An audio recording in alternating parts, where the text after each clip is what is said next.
No, sir.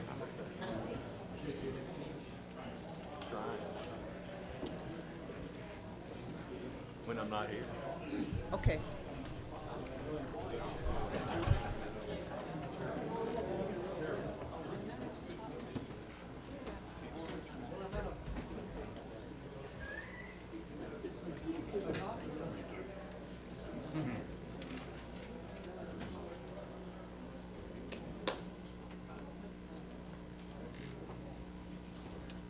You good? Okay, the Retention and Recruitment Committee recognizes Assistant Director Nat Johnson. Thank you. We've, in the past, had some questions about the availability of our license. Where all do we sell our license? What means of outlet do we have? And what we want to do is just give a little bit of an overview of that subject, and then there's a couple of ideas that have come up, and we've researched those a little bit and show you a little bit of information about that. There's absolutely no doubt that we can improve our presence at many events across the state. It's an issue of manpower allocation, and that's something that we really need to look into. Part of it is limitation of our sales equipment that we think we're going to have addressed very quickly in the spring with some other means, as you'll see as we go through. But what we want to do is just get a little bit of an overview of what we've got right now. We talked this morning a little bit about point of sale. We talk about these are the what we call our brick and mortar outlets. This is where somebody can walk up and buy a license through one of our point of sale machines. And if you look there, Walmart's 101 Walmarts. Many of those are open 24 hours a day. And we're going to show you a little bit more about volume by dollars and by percentage. A lot of county clerks have them. We have 7 TWRA offices. That's the 4 regional offices, the Nashville office. 2 of our shooting ranges have availability to sell license. And when we sell license, that's the ability to do anything you can do in your reel system. You can renew your boat, registration, sell a license, any of those things that you can do through that device. We have 7 state parks that sell license, and the other 663 are everything from Bass Pro to Academy Sports, to Gander Mountain, Sportsman's Warehouse, and all the mom and pop grocery stores out there that sell the license. And that's what makes up the 840 total brick and mortar outlets that we've got that you can go to purchase a license. What are the other means that an individual has to be able to purchase a license? You can buy it on the internet 24 hours a day, 7 days a week. For people who don't want to use the internet, we have phone sales 14 hours a day, 6 days a week. And the phone sales are going down and down and down. We used to sell have phone sales availability 24 hours a day, 7 days a week. We looked at the statistics on that and what it was costing us in our license sales, and we cut back to the 6 days a week, 14 hours a day during the most of the year, and we cut back to 8 hours a day a couple of months out of the year. We're going to be able to have mobile smartphone license sales in the spring of 2013. Our vendors promised that. We've been having some discussions with them about the availability of the mobile harvest. It's going to come out around that time, but they're saying that we will have mobile license sales on a smartphone in 2013. So we think that's really going to be an advantage. We're seeing the harvest activity continue to increase every year. That's a financial advantage to us. It costs, we pay about half as much for a harvest record than we do on a mobile device than we do at a POS station. So that's the way that we looked at structure. That's the way we designed the structure, and that's why we're pushing as people toward the mobile devices. And we're going to be one of the states leading on this type of activity. There's some that are out there, but I think we're going to be out among the first group. If you break these down by total sales, and when we say total sales, we're saying all the sales that deal with not only hunt and fishing license, but with boat renewal. So we're talking about around $40 million up there. If you start with the top group on the internet, at about 8.6%. You go to our license sales. It's a little bit, actually a little bit less than 0.5% on the telephone is what we sell. Now, I broke Walmart out of the POS outlets just to show you what percentage of the license that Walmart sells for us. It's 44% of all of our licenses are sold by those 101 outlets. You put all the other POS outlets together over there, get 33%, and then our TWRA offices make up the other number. If you take the internet and Walmart, you add that together, well over 50% of our licenses were sold in an outlet that was available 24 hours a day. And if you take the Walmart and the other POS, you're talking about in excess of 77% were bought at brick and mortar locations for the POS. So that's a pretty good distribution. We think we got a pretty good distribution of different ways that people can buy them, and they can do it 24/7. One of the things that we looked at were driver's license stations. There's over 4 million licensed drivers in Tennessee, so how do they service their customers? There are 51 driver's license stations. There's not even one in every county. Only about 2/3 of those driver's license stations are full service. In other words, some of them, all you can do is go in and renew or get a duplicate. You can't get an original license. That's the same availability at the county court clerk's offices. Now, Department of Safety is looking at putting in some kiosks. The kiosk will service one person at a time. Now, granted, the document that they produce has a whole lot more validation than the hunting and fishing license that we sell, but it takes a pretty sophisticated piece of equipment to be able to go up to a kiosk, have your picture taken, have that picture validated, and go on to do some other things with that. And they bought them in bulk, and they paid $45,000 a piece for it. Now, what that's going to be to them is that is going to be an unattended station in that DL station that can sell a license over and above what the other DMV employees are doing in there. So we can see where they were going with that, but that's just kind of some kind of comparison about a major servicer of state employees, the Department of Safety and driver's license are, and the availability they've got. So if you look at our availability to sell license on brick and mortar outlets, we've got 840. You look at Department of Safety total, they've got 91. They're looking at some retail outlets for their kiosks, but they don't have any yet. But if you look at the 840 up here, that does not include either the internet or phone sales, or what we're going to have in the spring is our mobile license sales. So I just thought I'd bring that information to you. We know that there's always opportunities to be more proactive, to go to many more of these larger events. And hopefully when we get our mobile license sales, we can add some functionality. We'll be able to do that. The equipment we've got right now really has to have a straight phone line. It won't work through any digital phone system. It has to have a straight line to the telephone company for all practical purposes. It can't go through any modern telephone system, but that's part of the trade-off that we've got in our licensing system. Practically all the mom and pop stores have still got a license in it, and the Walmart have got a line in it. The Walmart still do.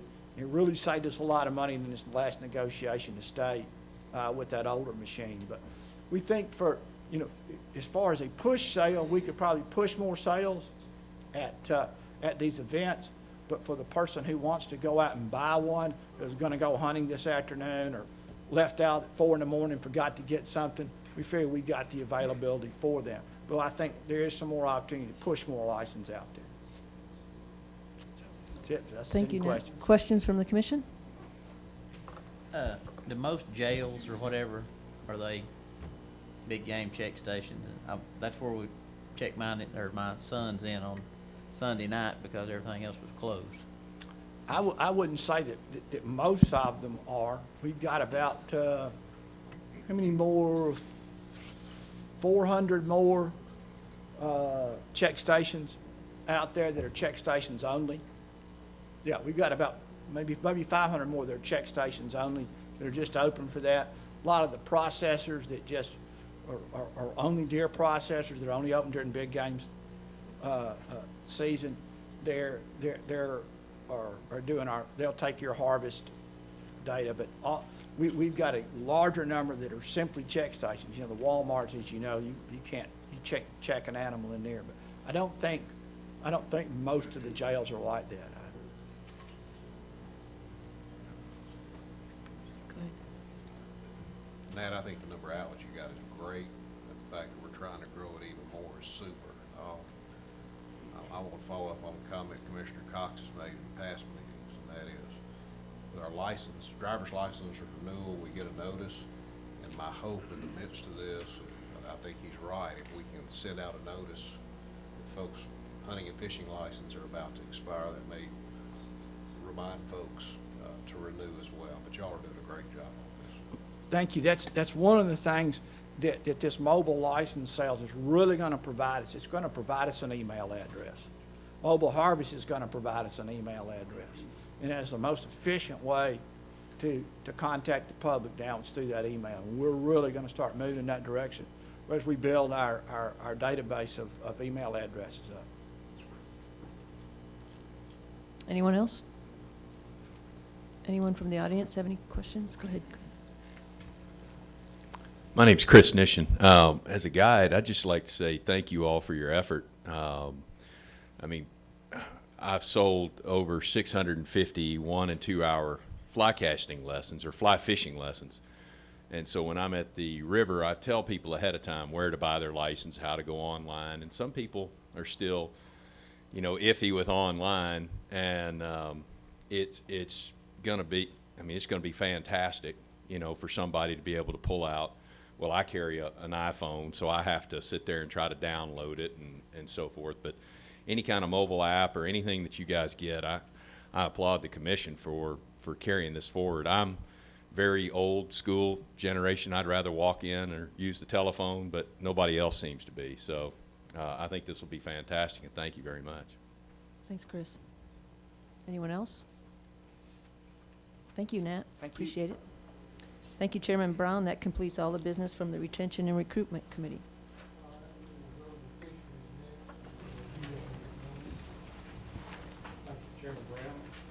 At this time, I'd ask Mark Thurman to come up and discuss the Caney Fork River survey that they did.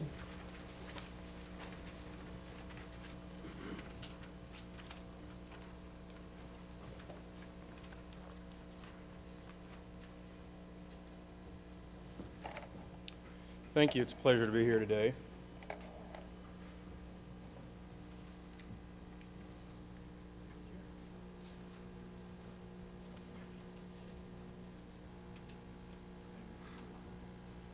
And as Commissioner McMillan stated, my name's Mark Thurman.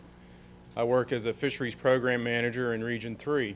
My region is responsible for the management of the Caney Fork River, and the purpose of my talk today is to give the Commission an update on work that we've done over the summer to evaluate the Caney Fork. It's also to help prepare us for a meeting we've got scheduled tomorrow, a stakeholders meeting for the Caney Fork. Just to give everybody a sense of where the Caney Fork's located, about 70 miles east of Nashville, just west of Cookeville. The tailwater section, which is kind of the focus of our work in our presentation today, is a 25-mile stretch of the Caney Fork River that starts at the Center Hill Dam and extends down to the mouth of the Cumberland River just upstream of Carthage.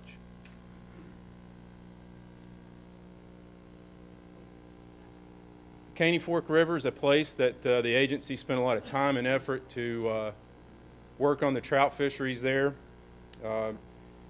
That's ranged from working with the Corps to improve water releases and ensure that we've got the best habitat we can have, to working with our stocking programs and regulations. And we've done a really good job there. We've got good trout fisheries established, and it's a very popular trout fishing destination. It's also a popular paddling destination. There have been several things that have taken place probably over the last 10 years. Recreational kayaks, for one, have kind of opened up paddling to a very large group of people. Recreational boats, like the kayaks you see here in the photo, kind of lessen the learning curve for paddlers. And as well, the Caney Fork River is kind of well suited for cruising, as you'll see. It's a classification for rivers. It's not whitewater, it's mostly flatwater paddling.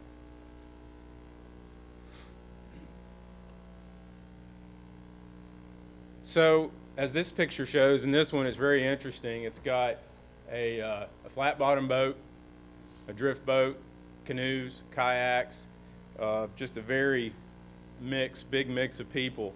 And folks are certainly taking to the Caney Fork. You know, as I said, it's a good paddling river.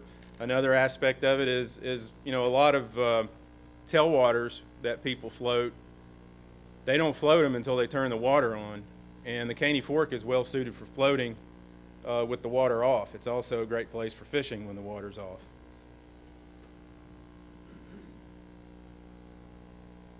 So, you know, knowing that this traffic's increased and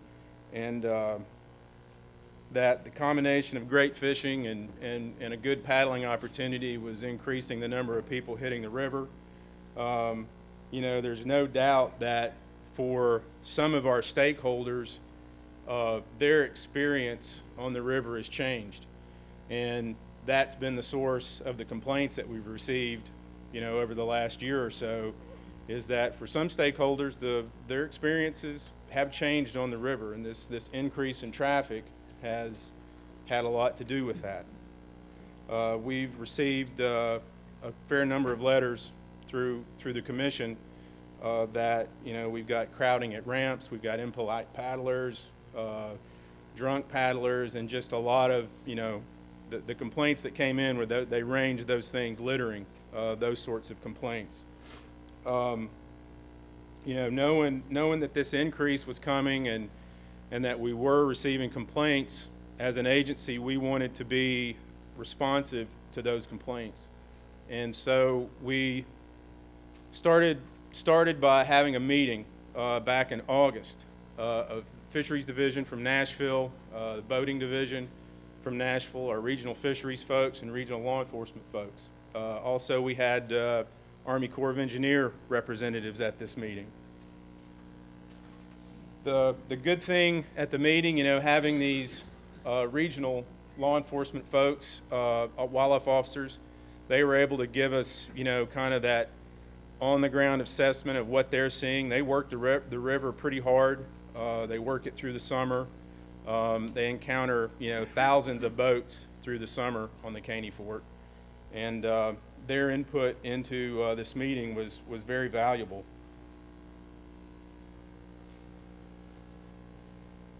These are the results, kind of just basic results from the meeting. One of the things, crowding is an issue during the summer on weekends, very much so. Our access points are areas where crowding can become a problem. You know, the gravel bars are popular spots, even not only for canoeists, but, you know, my experience has been people come down there and set up shop on the gravel bars to enjoy the river. Even if they're not paddling, you get some pretty good crowds down there on those gravel bars. The real area where we see a lot of problems is the upper 6 miles of the river, from the dam down to about Happy Hollow. And I'm sure we have some issues farther downriver, but as you get farther down, we don't seem to have those same issues, and the crowds thin out as well. Alcohol, in our wildlife officers' opinions, has not been a big problem. That's not to say that they don't deal with it. That it, on occasion, it's not an issue, but it wasn't a prevalent issue.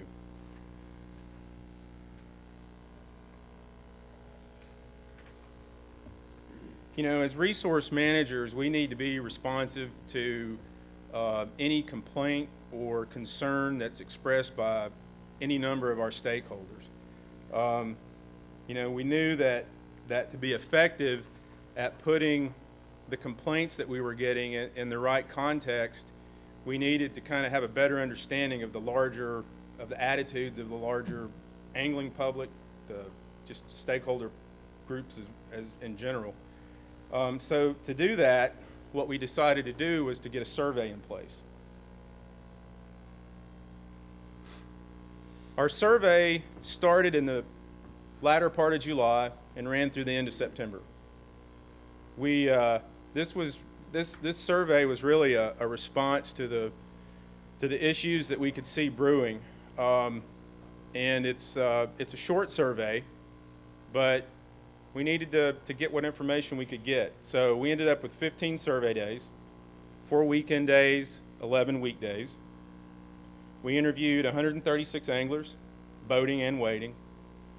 We ended up interviewing 31 non-angling paddlers. Over that course, we counted 812 parties, 522 of which were on weekends. And the majority of the paddling trips for those folks, for all the paddlers, started at the dam. And this really supported what we had discussed in that meeting that I mentioned earlier, the fact that, yeah, the weekends in the summertime, that's really when we're running into issues, and as well that it was restricted to that upper end of the river or a certain section of the river. Now I'd like to go through some of the survey results. One of the questions we asked interviewees was to rate your fishing experience today. And we had 136 people that were interviewed. As you can see, we had our satisfied rating and our extremely satisfied rating. We've gotten up over 95% satisfaction rating. We had a 0.7 rating of dissatisfied and 2% somewhat satisfied. So looking at that, you're going, okay, so there's still a large group of folks that are happy with how things are going on the river. When we asked the question, do canoeists or kayakers ever negatively affect the quality of your fishing experience, we got 78% of the folks said none or rarely, 20% sometimes, and 2% is often.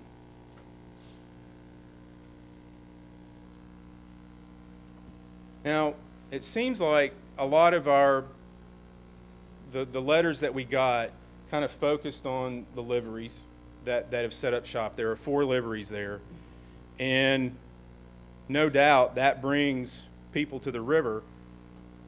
What I found interesting was that almost half of our paddlers were independent paddlers, and I think that speaks to the sales of recreational kayaks and canoes. The Caney Fork is just, you know, I think just across the board, we got more people in the area, and they're looking for outdoor activities, and I think this is a reflection that we've got a lot of folks that are not using outfitters that are coming to the river. So with a 99% satisfaction rating on trips, and with 78% of the anglers, you know, rarely if ever having issues with canoeists or kayakers, you know, it's leading us to put this as we got a small portion of our angling public that's having trouble with their experience. And I think this is important to keep in mind when you develop strategies to deal with the problem. We certainly don't want that portion to grow. We want to manage that portion and keep it at an acceptable level. And with that, you know, the strategies that we're working on really deal with education and outreach. And we're going to go ahead and do another survey next year. I'd like to get a full season and get a full picture of that over the course of that next paddling season. I think that would be important to have.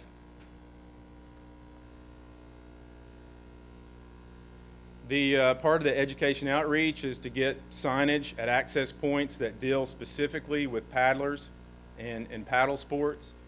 These are the standard signs that we use at access points. I've seen them on places like the Piney River.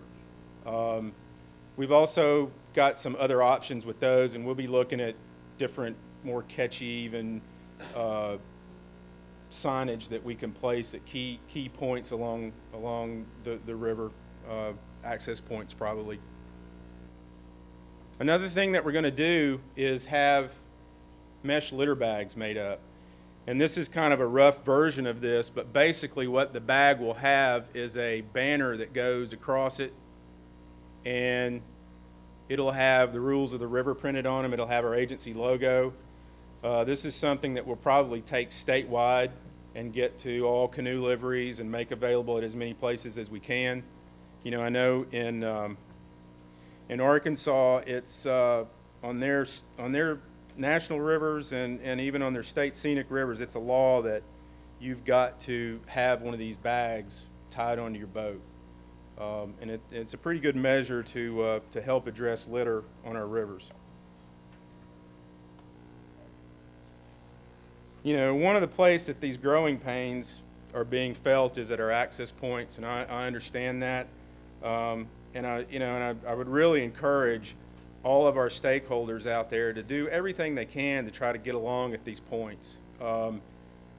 This is a picture of two of the outfitters. One of the important things I thought here, you know, yep, they've got people there on the gravel bar and they're taking up some space on the gravel bar, but they've left a lane open in the middle.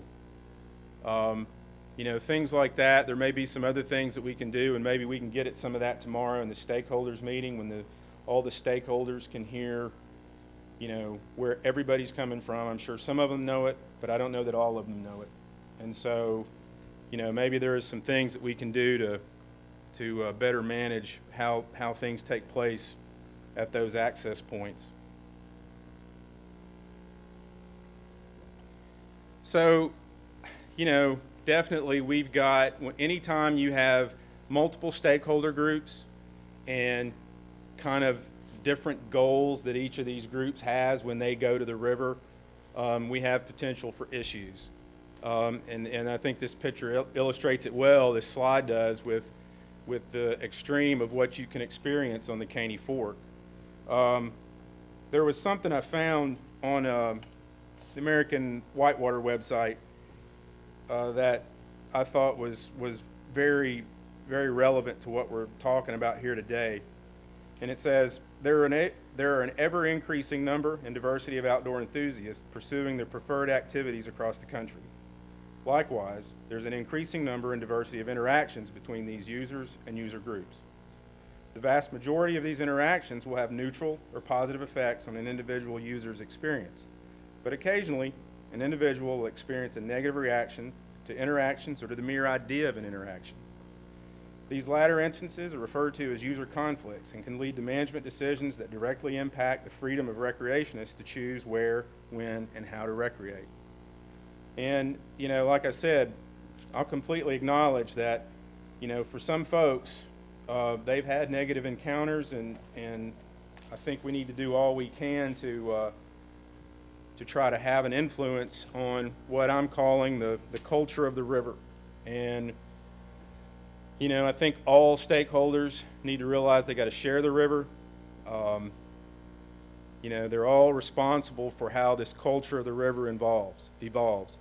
And boaters need to be considerate of anglers, and anglers need to be considerate of boaters. I think the strategies that we've put in place are appropriate for the scale of the issue at this point. I think that the survey next year will be beneficial to us in kind of fully assessing what we've got going on out there as far as attitudes. But I do encourage that, everybody there that's using the river, we've got to kind of got to work on sharing that river, and I think there's something that all parties can do to help how this thing evolves and progresses. So that brings us to tomorrow. We've got this public meeting tomorrow with stakeholders. This is kind of our general format for the meeting. We're planning to give an overview of our management on the Caney Fort, give you a historical perspective of it. We're going to present on these results from our survey tomorrow, that I just presented, and talk about our strategies. And then we're going to give our stakeholders an opportunity to voice opinions, and we'll capture all that, and it will be good for us to have that on record as we proceed, because you could take this situation and carry it anywhere in the state almost, considering how crowded things are getting in places. So that's my presentation. I'd be glad to take any questions. I appreciate, Mark, the effort y'all have made in the survey and all. Obviously, it's the opinion of the Fisheries Committee. We need to keep our finger on the pulse, because it is going to be something that's each year, as more people are wanting to use all of our river systems, we're going to have more and more conflicts. If we can bring people together and develop a code of ethics or a culture like you referred to, then I think it's very important. I've asked all of or I sent the information to all the people on the Fisheries Committee about the meeting tomorrow. Obviously, it's open to any of the commissioners. I think that we're going to, or in my opinion, we'll need to be there to be observers and gathering information, just like the agency will be. I do think that you might want to indicate to the public right off the bat, this is not a decision-making meeting that we're going to be voting on anything, or the commission itself's not going to be making any decisions, that we're there to listen just as they are. I don't want them to think that, I don't want it to be directed at us, so it might be smart to do that. And the other thing I think that somewhere in your presentation, I would like to see that you bring up what the slot limit has done for the quality of fishing, because I got a lot of letters and they were attacking it a little bit, and I didn't really understand that. We'll get to that. We'll cover that tomorrow. Okay. And as well, I think you make a very good point in how we need to approach the meeting, because, we've got consensus among our agency divisions about our strategies. Right. And so we want to present those first and let folks know what we've got planned and how we plan to proceed. So I think that's... I just think if you indicate on the very front end, we're not making decisions tomorrow, maybe it will keep it a little bit calmer. Sure. So, but does anybody on the commission have any questions for Mark? I do. Mark, first of all, I thought that was a very interesting presentation and well done. Do you have any statistical data as far as the law enforcement that's actually done the citations that have specifically been written this past summer there on the river? I don't have citation data available, I guess but I do have number of boats checked, and in the packet I was trying to streamline this yes, talk.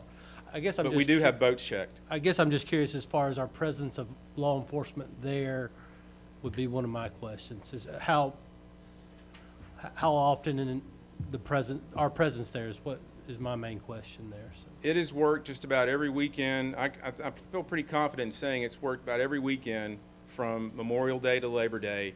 And considering that you have Center Hill, Del Hollow, Cordell Hall, Great Falls, you got a lot of water right there in that area, but it gets a lot of attention on the weekends. Okay. I think it's a couple thousand boats and anglers that are checked through the course of the summer. But we do have some of those statistics and can get those. But it's worked pretty hard. And obviously, our license holders are the ones paying for this law enforcement, correct? So I'm just saying, it's just something that we need to consider is as our law enforcement has to increase, maybe the other people that are using the stakeholders should help in paying for this law enforcement. So. Any questions from the audience? I think I've got a question. Sure. we've heard a lot about this for a couple of months. I guess the survey was in 2012, It was this summer. this past summer, okay. You did say that was September 30th. You did, that's right, I thought maybe it was last year. The slide says September 30th. July 23rd to September 30th. Should it be August 30th? Yes, well, it ended last weekend. I had it, that's an administrator in me. I cut his time off for that survey at September 30th. The last survey day was last weekend. Well, we've So- gotten a lot of comments and been talking, you know, with the agency guys about this and talked about it last week. And, you know, we've got a 99% satisfaction rate, so something's either wrong with the survey or we've got a very vocal group of 10 guys. So I'm not sure which it is, but we've got so much. Chris might want to talk about that, but I don't, it doesn't sound like we've got a huge problem, or we've got one and the survey didn't show it. So I'm puzzled a little bit. Well, a lot of this came up too because of East Tennessee, the Watauga River, the outfitters coming out of North Carolina with the same kayaks, canoes, have a lot of complaints up there. We're just not, this is the Caney Fork, and there's obviously problems anytime you, I mean, the transition of the river's gone from fly fishermen to multi-groups. So anytime you do that, obviously there's gonna be people that are gonna be upset. I'm not sure what days they hit or who was there, but I would think that in the fishermen's concerns, there's probably more than 1%. That's just my opinion. He asked for it, probably not. Again, I'm Chris Nishin. I do appreciate the agency's response with some of these mesh bags and some education. Regardless of what you all may ever hear or any phone calls or letters you've received, my ultimate goal, if God anointed me, would be to throw all of y'all off the Caney Fork and put it under my personal control. But since I can't do that, I do realize that everybody has a right to use the river. Not poking holes at surveys, but I'm stating a fact honestly. I've got records that show that I've been up at the Caney Fork almost 75 days this year. I saw the survey take place 3 different times, and I was never asked. Anybody I was around was never asked. Now, that's not the survey's fault, you know, because they have to pick people. And, of course, they would have gotten one rule. I am on the river more than the average person, obviously, throughout the year. This has culminated over the last 2 years, in my opinion, due to the fact of what I call the perfect storm. I do my best, especially on weekends. Now I teach on the weekends. I don't even guide on the weekends up there if I can help it. Because of the current generation schedule, there are no waiting opportunities to any degree below the access point, Happy Hollow, which is the 6-mile access point. So and most of the canoe outfitters don't want to. That's a short float. It's a 3-hour float. They can flip their canoes, again, in their kayaks, or user groups can do multiple trips. So they don't like to go down to any of the other access points. That's actually where I would rather fish, but due to the current generation schedules that the Corps has had the last 2 years, that's not been possible. So that has shoved everybody into the upper end of the river for sure. Not picking on your photo there, Mark, but I've got time-stamped photos, and I don't want to bring them tomorrow because I don't want to inflame anybody. I would love to have a sit-down, hey, let's shake hands, let's have a gentleman's agreement. But I've got photos of that same gravel bar, and I've got them in my phone, several of them right now, with empty canoe trailers, empty kayak trailers, I mean empty, no cars attached to them, and ones with cars attached to them, and some of these rental outfitters putting up tents out on the gravel bar and sitting there. And so that picture that you showed is quite friendly. But when the generation water comes and the gravel bar shrinks down to about 5 times the size of this room, they just move inward. And I think there will be some people tomorrow, I hope not, that will present stories of asking people to move off the ramp so that they could get their boat out, and them saying no, you know, and things like that. So that's not the agency's fault, but I think we do need to get together on it. And it does personally bother me to know that our law enforcement dollars are paid for by the sportsmen, be they in a kayak or be they not. But I would love to see, and I would love to see that all personal watercraft on public water have to go through a same licensing program as a sailboat or a motorboat. But that's another issue. But, you know, so obviously I'm on one side of the user group, and I'm up there a lot. I'm up there a lot more than 15 days, so I see this consistently. And in the summer, it is building and building. And when you have two main outfitters that we'll talk about on a heavy weekend, they total them up. They flip their boats 500 times. You know, that many trips, whether they do or don't, that's an awful lot back and forth. So that's where the conflicts are coming from. But I look forward to the meeting tomorrow, and thank you all for facilitating it. Thank you, Chris. Well, we'll look forward to the meeting tomorrow, and like I say, we'll, who, are you facilitating or is Frank? Frank's facilitating and Okay. I'm presenting. All right. But I do think it'd be important to let people know right off the bat, it's not a rule I mean, we're not going to be making any decisions, or we're just there to gather information. And that way it might go a little easier, because it may not get as volatile if people's personalities are clashing. So I do appreciate the effort you made, though. Thank you. I do have one comment. I want Frank's job. Every picture we see of him, the man has got a fish in his hand. And he catches fish too.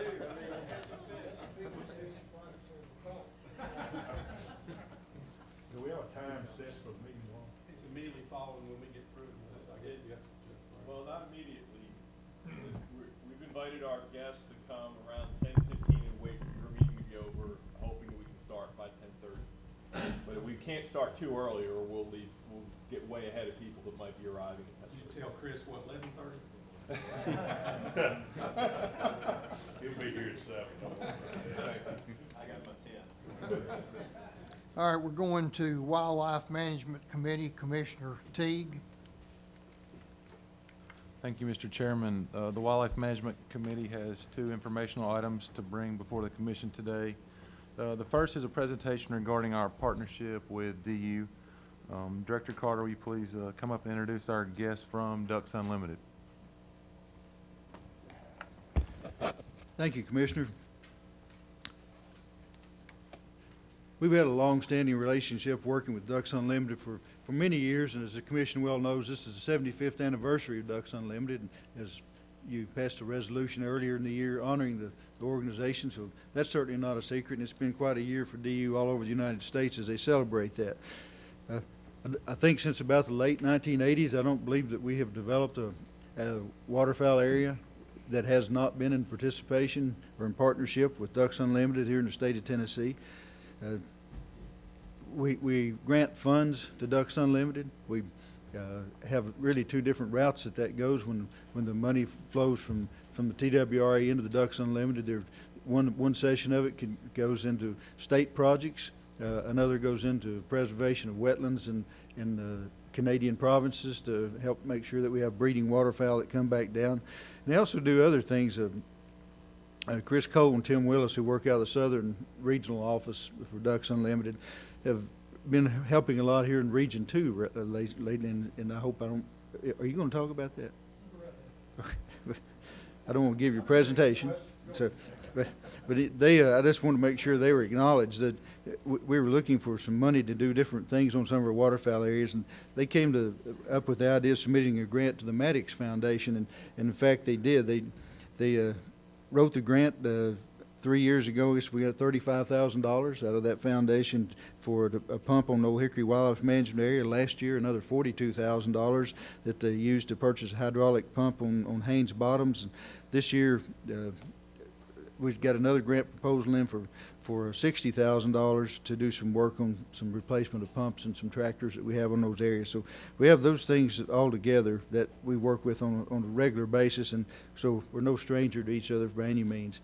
But we have two different personnel here today from Ducks Unlimited. Craig Hilborn is Director of Conservation Programs and works for DU, and he's no stranger here either. Y'all have seen him at several different commission meetings. Dave Katursky is with DU Canada.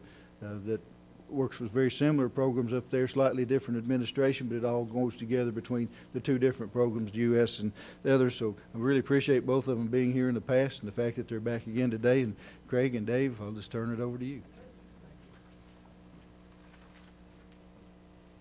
Thank you, Director Carr. I knew I lost my notes. I'm glad you found them. Does anybody have any questions? Oh, we gotta go up here, okay.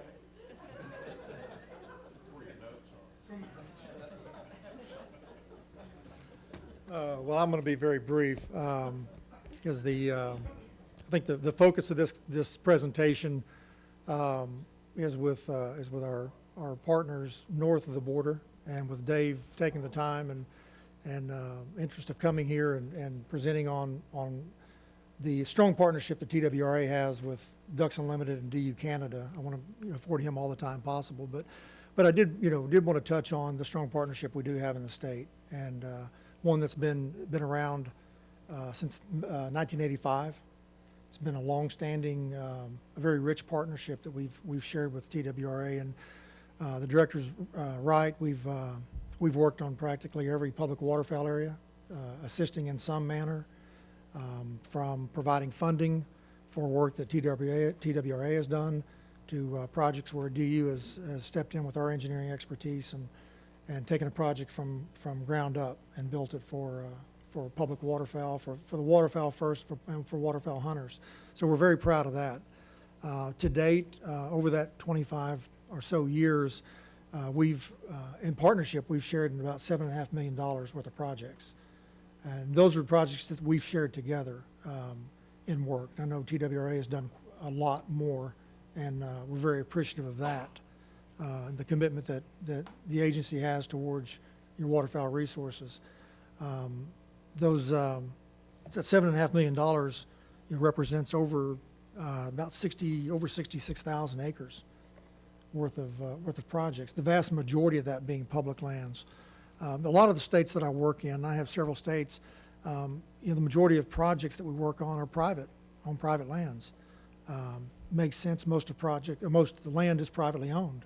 And a duck really doesn't care if it's public or private. And oftentimes they prefer private because there's happen to be a few less guns out there. So, but it's important that we provide opportunity for hunters as well. And so we're committed to working on the public lands, committed to working with TWRA to improve those habitats wherever we possibly can. There's a few in the hopper right now. I know I've been discussing with Tim Churchill on some possible grants, federal NAWCA grants that we can help partner on to do some restoration work around the state. We're committed to doing that. Director Carter mentioned the recent funding that we were able to help secure from the Maddox Foundation, which is a foundation that's very interested in conservation work in Central Tennessee.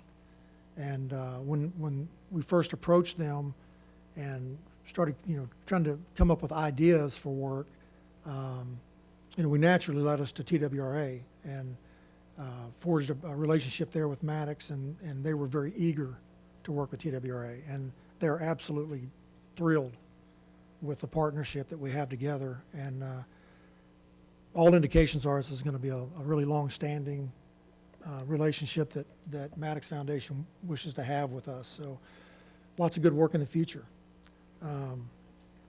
Put my eyes on to see if there's anything else I wanted to state. I would bring your attention to the flyer I left in front of you. It's got a conservation summary.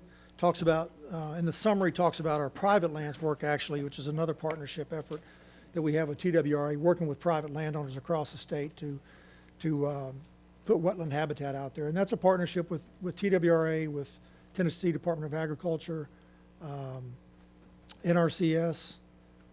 But again, it's providing those private lands, those waters on private lands, which are important. Further in the conservation summary, it talks about, it moves into more of the partnership that TWRA has with DU and DU Canada, and I'm going to leave that to Dave to talk about. But I would mention that,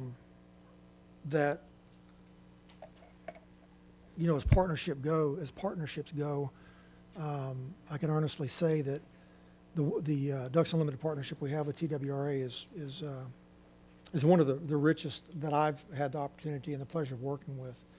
And I say that in all honesty with the work in state. TWRA has committed millions of dollars in acquisition and restoration of wetlands to ensure that waterfowl hunters have access, but equally as important that our waterfowl resources, as they migrate, have a place that they can stop, places to forage, places to rest. And Tennessee's a critical part of that migration corridor. And so Bucks Unlimited, I thank you for the commitment that the agencies, the commissioners have made in the past and continue to make. And then the foresight that you have, that years ago, the foresight to partner with our friends to the north, with DU Canada, through our state grants program. Tennessee's been a leader in that respect, in the partnership. And I'm not going to steal Dave's thunder and get into that, but just wanted to say thank you. I appreciate it.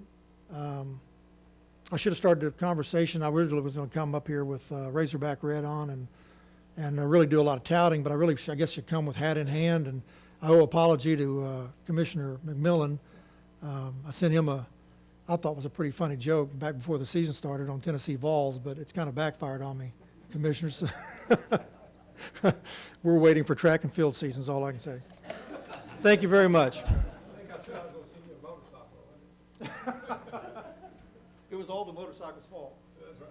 That's what we say in Arkansas. If it had been in a car, we'd be saying,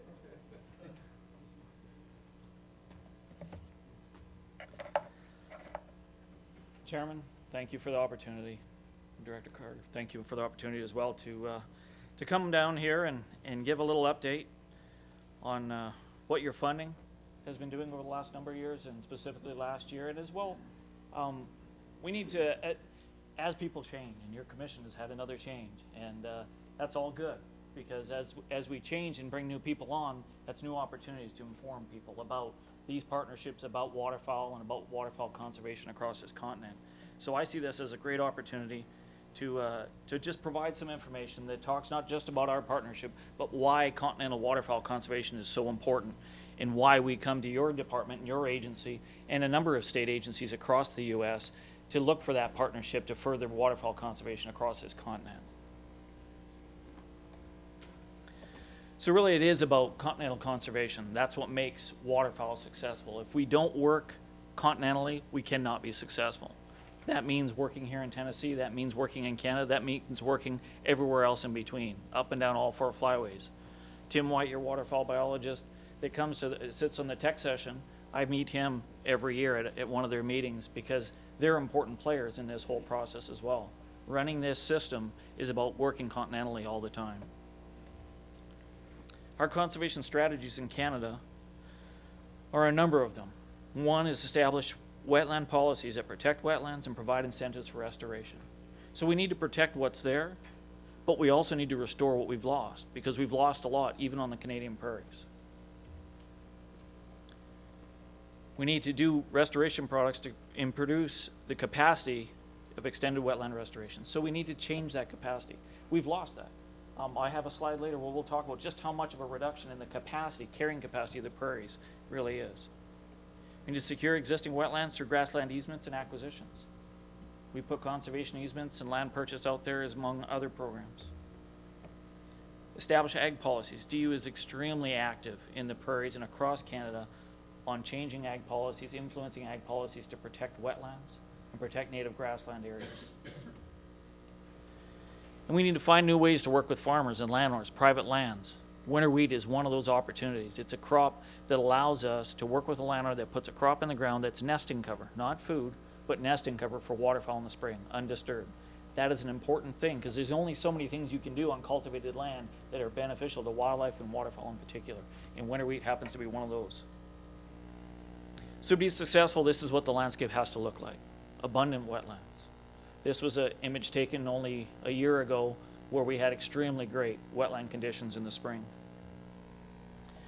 But on top of that, we need to have nesting cover to provide homes for nests, for ducks to nest in. Most of the species that are of our greatest concern are what we call upland nesting waterfowl, dabbling ducks, those that need grassland surrounding wetlands to nest on, not just the water. So these are provided by the Prairie Pothole region. They call that the breadbasket. They call that the duck factory. There's a lot of names for it, but it's really about this highly concentrated area of wetlands that attracts waterfowl and makes it a productive area for waterfowl to reproduce. But we also have to have these extensive nesting areas, including native grassland areas, planted nesting cover that DU puts right on the lands that we buy, encouraging landowners to put forages on the ground, and then working on the ag lands as well. But one of our greatest issues and challenges across the prairies is wetland loss. This image and the series of images you're going to see now is a flight I took last fall, which was wetland drainage area east of Yorkton. You can see the impact of that landscape. And as we head, this is north to south, we cross this road and we hit a piece of intact habitat. That's a piece of habitat purchased by Ducks Unlimited in partnership, not with just the state of Tennessee, but other states and other partners, Canadian and US. Without that partnership, this piece of intact habitat would not exist. We're right now working on a piece of land. I talked to the guys in the office before I came up, 10 quarters of land that have actually been drained that we want to restore. We can do that, but we need to have that partnership. We need to get some of these areas that look like that back to the area that we just passed, the habitat that's needed for waterfowl. I'd like now to switch gears and talk a little bit about the funding that you provided this past year, fiscal year 12. Each year, Ducks Unlimited puts forward a application for funding, and each year we provide a report on exactly what we did with that funding. Well, this year, the report or the proposal was to ask for funding dedicated to work in Saskatchewan. The reason we asked for the funding to go to Saskatchewan is strictly because of this. This is a band return map that shows you that if you were to concentrate your dollars in one area where you get your most ducks from in this state is Saskatchewan. Ducks Unlimited does this typically across all of our partnerships and state agencies, and that's to direct the funding to the place that the state gets their best bang for their buck in Canada. Within Saskatchewan, there's hotspots. This is what we call a thunderstorm map that identifies the high waterfowl or wetland density areas within the province. We concentrate the majority of our work within those high waterfowl density areas, and was an area of focus on a recent tour or trip with the commission this past year. Went up there and spent some time in that area right in the center of the map in the Allen Hills, where you have some of the highest concentrations of waterfowl. The habitat programs that we delivered with that funding were conservation easements and agreements, land purchase, rangeland stewardship, and wetland rebuilds, as well as the restorations, including wetland restoration, forage programs, winter wheat, and the planted nesting cover. It's a diverse mix. The reason it has to be a diverse mix is because you can't do one thing for waterfowl. There's no magic bullet. Some people like to think, well, if we just remove all the predators, that'll fix it. You can't do it.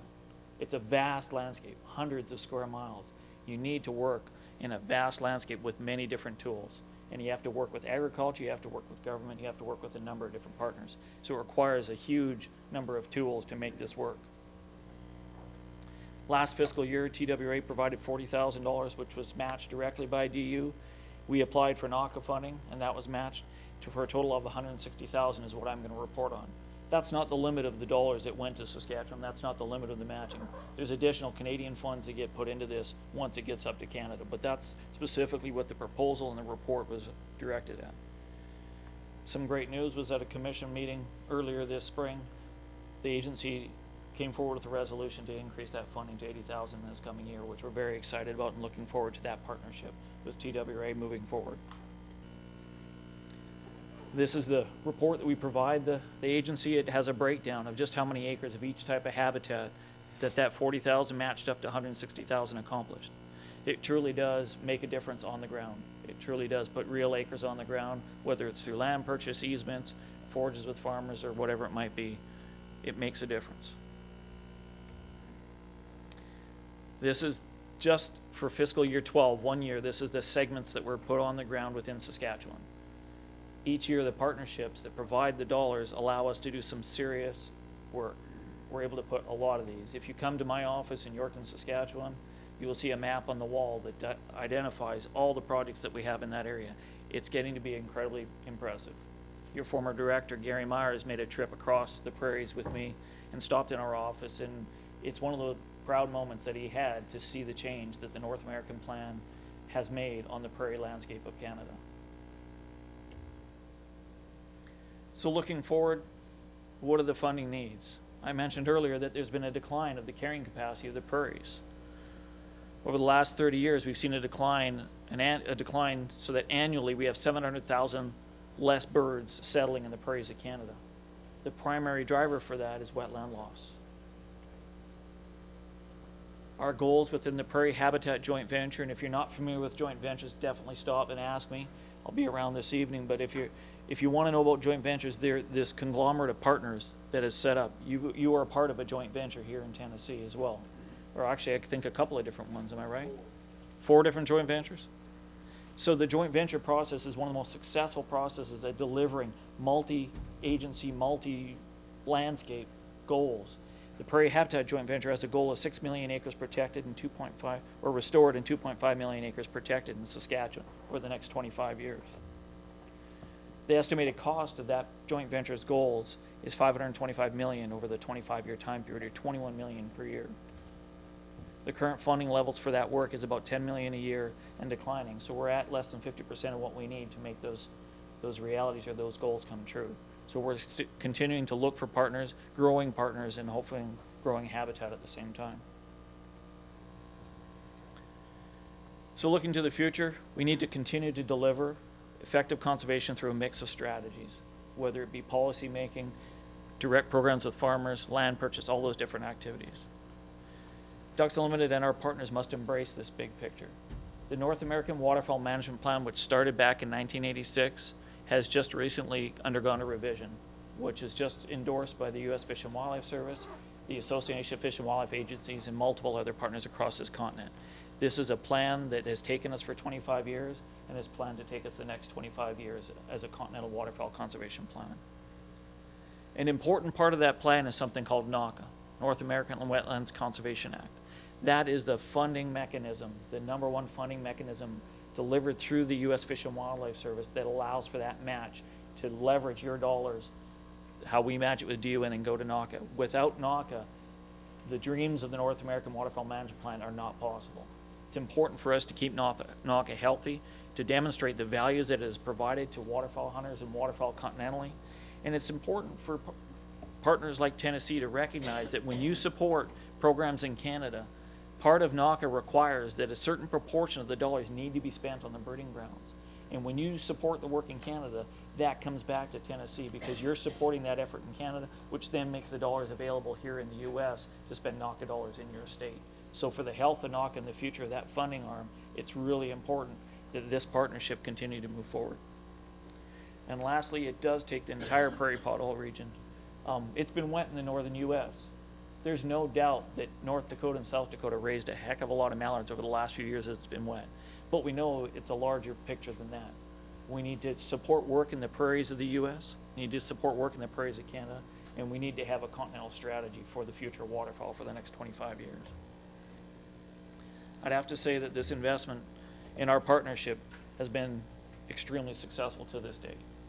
And I'm excited and looking forward to the continued investment and continued partnership with Tennessee Wildlife Resources Agency and other partners across this continent.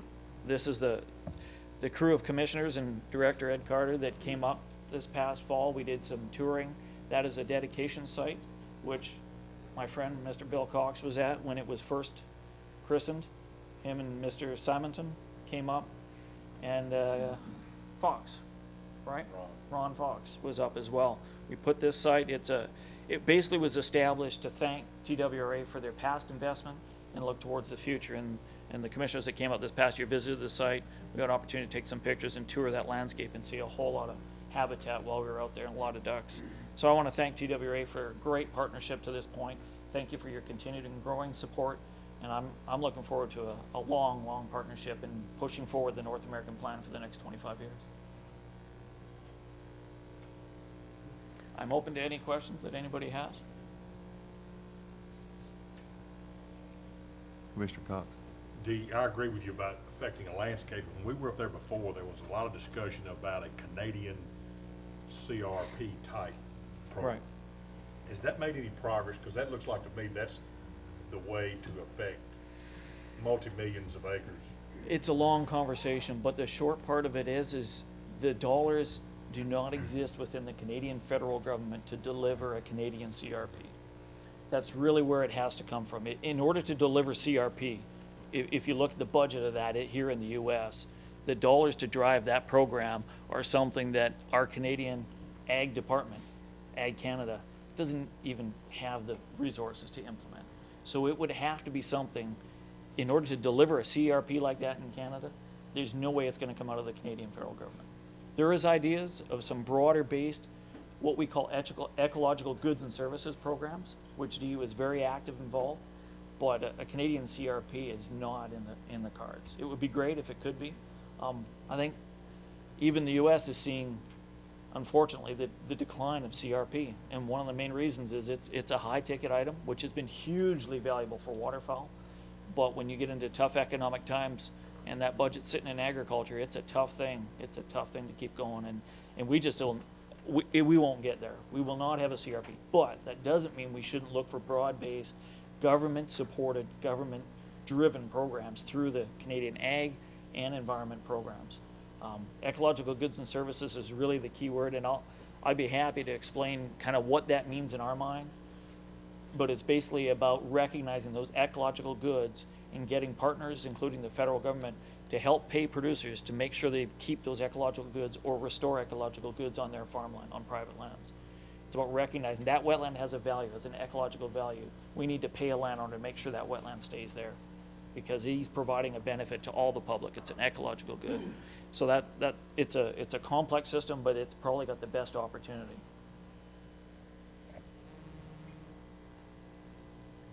Any other questions or comments? Thank you, Dave, Craig, for your presentation today, and also to DU for all their work on wetlands and waterfowl conservation. Thank you. Thank you.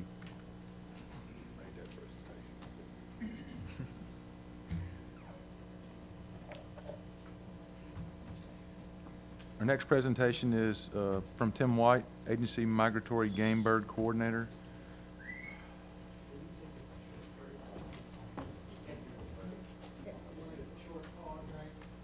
We need to take a short pause while they get the camera equipment. Is that a break or a pause?